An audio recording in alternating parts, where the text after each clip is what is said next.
Bonjour à tous, aujourd'hui on se retrouve pour une nouvelle vidéo sur la chaîne YouTube. Aujourd'hui je me lance le défi de coder en 1 heure le site OneCube de Inoxtag. C'est parti, je lance le chrono, on est sur notre fichier doc.html. Déjà on va créer un document, on va se placer en FR pour éviter le référencement. Donc ici ça s'appelle OneCube. Alors je sais pas du tout comment je vais réussir à tenir ce défi. Honnêtement j'ai jamais fait de défi comme ça, alors là je vais me tester. Bon allez, je vais me laisser galérer un petit peu pour le début du défi. Nous on va aller regarder le site OneCube, voir à quoi il ressemble et ce qu'on s'apprête à faire pour le défi. Alors personnellement je trouve le site vraiment super réussi, il a un bon aspect visuel, des couleurs qui me parlent, c'est donc pour ça que j'ai eu envie d'essayer de le reproduire. Le site a un aspect plutôt sombre avec des couleurs dans les tons noirs, ce que j'aime beaucoup. On peut apparenter les couleurs aux couleurs de Discord par exemple. Et puis il y a cette petite touche de jaune aux couleurs du logo qui donne cet aspect très épuré. Dans cette première partie du défi, ce que j'ai essayé de faire, c'est d'analyser le site, d'analyser la constitution pour pouvoir en créer mon code HTML. Hop, le bouton se connecter, donc on fera vraiment le style après. Pour le moment, j'essaie de répertorier correctement, de faire correctement mon fichier. De toute manière, je vais mettre un IMG. Source c'est thumbnail, du coup.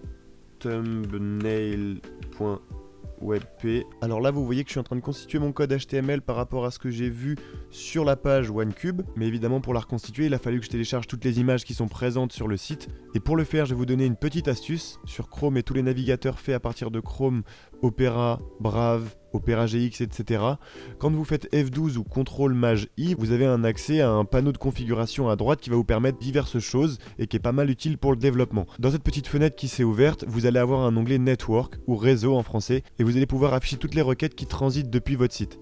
Et grâce à ce petit outil, on peut notamment filtrer les requêtes qui font transiter des images. Et c'est comme ça que j'ai pu télécharger toutes les images assez rapidement. Lorsque vous appliquez le filtre, elles apparaissent toutes ici et vous pouvez donc les télécharger. C'est vrai que je trouve que j'en parle comme ça, mais je trouve que le site fait vraiment super sobre, super bien, genre il a vraiment une belle tête quoi. Je trouve que vraiment il envoie. Bon, malheureusement j'ai très vite compris que ça allait être très dur de finir en 1 heure le site complet, du moins le front-end. Donc petit à petit j'ai commencé à avoir recours à des méthodes qui sont pas forcément bien, mais dans la précipitation j'ai préféré faire quelque chose de moins propre mais qui par la suite allait peut-être me faire gagner un peu de temps. Ah, il y a un petit voir plus en plus, je vais faire une méthode bled, c'est pas grave. Span, voir plus. Hop. Normalement c'est pas bien de faire ça, on fait pas ça. À ce niveau là je me rends compte que je suis arrivé presque aux 10 minutes et je me rends de plus en plus compte que ça va vraiment être difficile d'arriver au bout. Donc malheureusement j'ai décidé d'abandonner la production du footer. Donc je n'ai même pas essayé de le faire en HTML, je me suis dit que j'allais pas avoir assez de temps. Il fallait absolument que je passe au CSS parce que même si ça fait que 10 minutes qu'on est dessus, 10 minutes c'est déjà énorme. Et le CSS il y a beaucoup de choses qui sont à tâtons donc ça prend du temps. J'ai préféré ne pas toucher au footer et donc c'est la première concession on va dire que je fais dans ce défi. Hop, là ça va être chaud, le footer j'ai même limite pas envie de le faire parce que je le sais d'avance que ça va être impossible.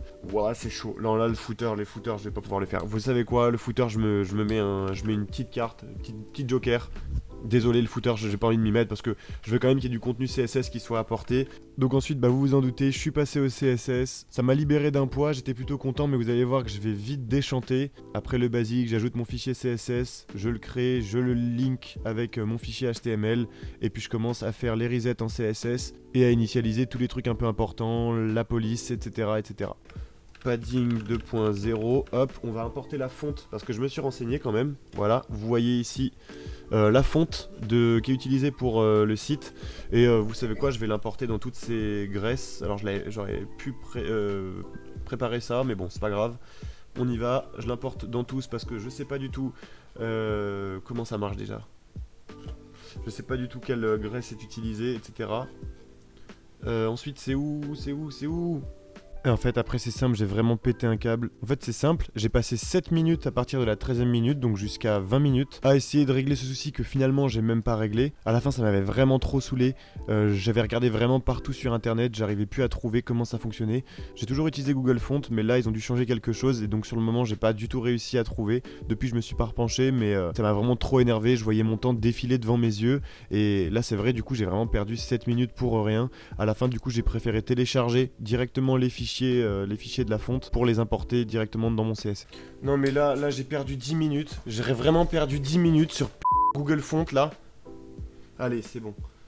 C'est en TTF, je sais même pas s'il prend. Ça me saoule. Bref, après ça, je me posais vraiment la question si je devais vraiment continuer le défi parce que j'avais perdu trop de temps, ça représentait plus rien en fait. Mais bon, je me suis dit que j'allais m'accrocher, c'était pas grave. Ça me permet au moins de me représenter concrètement la possibilité de la réalisation du défi. Est-ce que j'avais pas été un peu trop ambitieux en fait? Donc voilà le rendu, normalement je pense que vous l'avez de manière correcte. Donc là ensuite, ça va être ultra compliqué. Waouh, je pensais pas que c'était autant. Bon bref. Header, plus loin, IMG, du coup... C'est vraiment une fois plongé dans le CSS à ce moment-là que je me rends compte qu'en fait tout le site à faire en CSS ça va être clairement impossible en 1 heure. C'est pour ça que j'arrête pas de me le répéter. Donc là je pars plutôt sur une optique de me dire bon je vais au plus loin du défi, je me suis pas arrêté sur les précédentes choses. Donc le but ça va être de foncer et puis d'essayer de faire du mieux qu'on peut en fait, tout simplement. Je sais même pas pourquoi mon OneCube il est... Ah parce qu'on a le UL avant, bah oui du coup. Ensuite je suis parti à fond dans le CSS, j'étais vachement concentré, je parlais très peu et quand je parlais c'était plutôt compliqué parce que j'étais concentré. Donc là j'étais vraiment focus, je suis parti sur plein de trucs. J'ai dégainé un petit outil dont je vais vous parler dans cette vidéo mais qui fera peut-être l'objet d'une prochaine vidéo astuce. Donc c'est CSS Piper. CSS Piper qui est une extension qui vous permet d'avoir énormément d'informations sur le site web, sur l'aspect visuel, sur le style. Vous pouvez avoir toutes les couleurs qui sont utilisées, les différentes polices, les différentes tailles, le padding, le margin, etc. Alors effectivement vous pouvez avoir ces infos dans le panneau qui s'ouvre en faisant F12 dont je vous parlais tout à l'heure, mais là CSS Piper regroupe ça de manière beaucoup plus organisée donc c'est beaucoup plus simple à comprendre en fait. Donc ça m'a beaucoup aidé cet outil pour essayer de refaire précisément les différents composants du site. CSS Piper, j'aimerais bien savoir si tu peux me dire la taille du texte ou pas. Font size 12 pixels, d'ailleurs ouais, très bien, j'avais oublié, bon là c'est un peu du cheat, allez on se l'accorde, 12 pixels. Ok, on va voir ce que ça rend pour notre site. Ok, on est dans le même délire. On a peut-être une font weight un peu plus élevée. Donc je vais aller voir tout de suite. Je vais pas me mettre en régular, je vais me mettre à celle au-dessus. Donc régular, ensuite c'est semi-bold. On va se mettre en semi-bold. On essaye.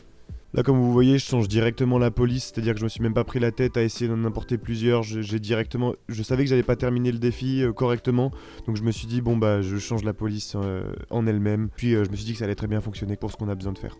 On est à 34 minutes, ça va clairement pas le faire du tout, donc en fait j'ai complètement abandonné cette histoire de display flex et de justify content, donc pour le moment on va le mettre comme ça. Se connecter, et du coup se connecter c'est quoi comme élément? C'est un A, donc je vais mettre un header plus loin A.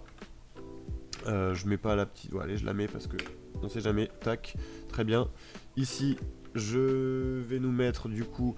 ça va être la même que celui-ci. À la différence qu'on va avoir un left A.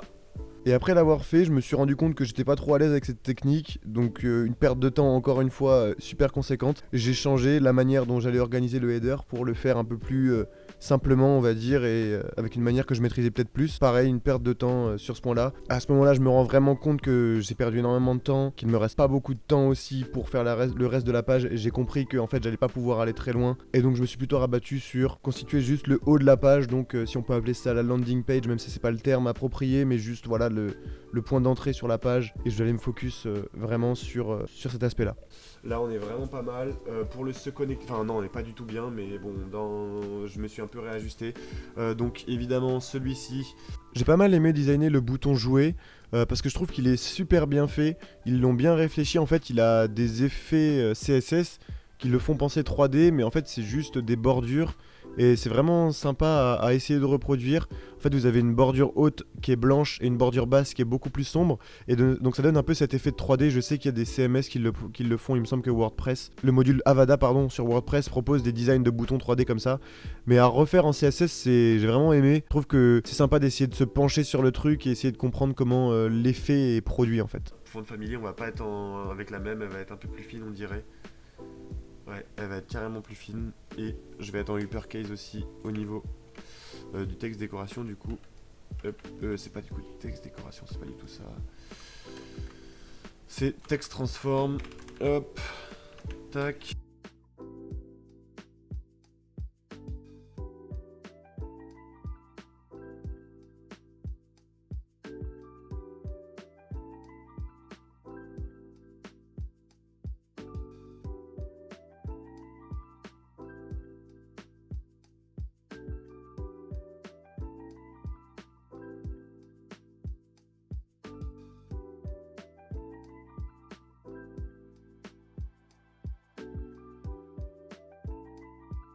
Ok, bon là je sais pas pourquoi du tout notre logo il veut pas se mettre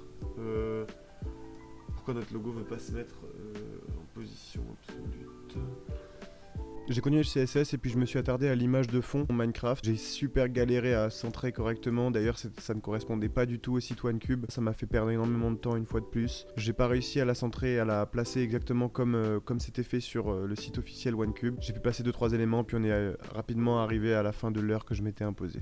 Après, je pense que je vais m'arrêter là, on est pas mal. Il y avait le OneCube en dessous qu'on aurait pu styliser, mais voilà, globalement, ce que j'ai pu faire en 1 heure, c'est pitoyable.